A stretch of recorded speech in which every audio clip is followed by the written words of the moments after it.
ما بلعبها.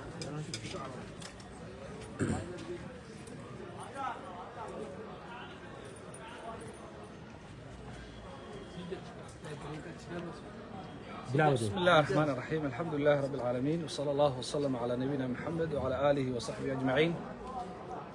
maanta oo ah maalin axada 9 bisha Rajab 1447 taariikhdii maalin Isniina. maanta oo ah maalin Isniina oo ay tahay bisha Rajab 9 sanadka 1447 taariikhda hijriga kuna beegan 29 bisha 12 2025. halka waxaanu ka soo jeedinaynaa baaq annagoo ah culimada Jamhuuriyadda Soomaaliland. ugu horeyn baaqani waxa uu ku saabsan yahay taageerada aqoonsiga Jamhuuriyadda Soomaaliland annaga oo ah culimada dalka la aqoonsaday ee Jamhuuriyadda Soomaaliland.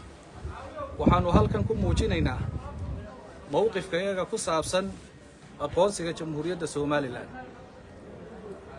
waxaanu xaqiijinaynaa in Jamhuuriyadda Soomaaliland ay tahay dal jira, dawlad jirta oo shaqaynaya oo leh amni iyo hay'ado shaqaynaya kuwaas oo buuxiyay shuruudihii dawladnimo. qodobada baaqa qodobka koowaad, annagoo ah culimada Jamhuuriyadda Soomaaliland waxaanu u hambaliyeynaynaa madaxweynaha Jamhuuriyadda Soomaaliland, waxaananu ku bogaadinaynaa in uu furay albaabka ictiraafka Jamhuuriyadda Soomaaliland. albaabka culimada Jamhuuriyadda Soomaaliland waxay ku bogaadinaysaa madaxweynaha inuu furay albaabka ictiraafka, welina uu dadaal ugu jiro sidii uu sii xaqiijin lahaa ictiraafka Jamhuuriyadda Soomaaliland. qodobka labaad, waxay culimada Jamhuuriyadda Soomaaliland taageerayaan horumarsiga u soo kordhay Jamhuuriyadda Soomaaliland. qodobka saddexaad, waxaanu ugu baaqaynaa shacabka Soomaaliland in ay xoojiyaan midnimada, nabadda iyo wadajirka, kana fogaadaan hadallo kasta oo keeni kara khilaaf iyo iska horimaatid.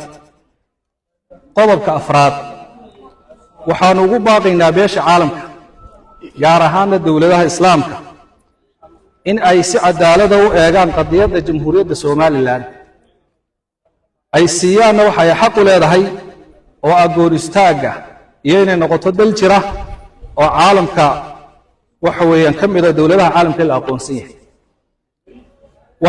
qodobka shanaad, waxaanu adkaynaynaa in nabadda, xasiloonida Soomaaliland ay tahay mas'uuliyad wadajir ah loona baahan yahay in la ilaaliyo.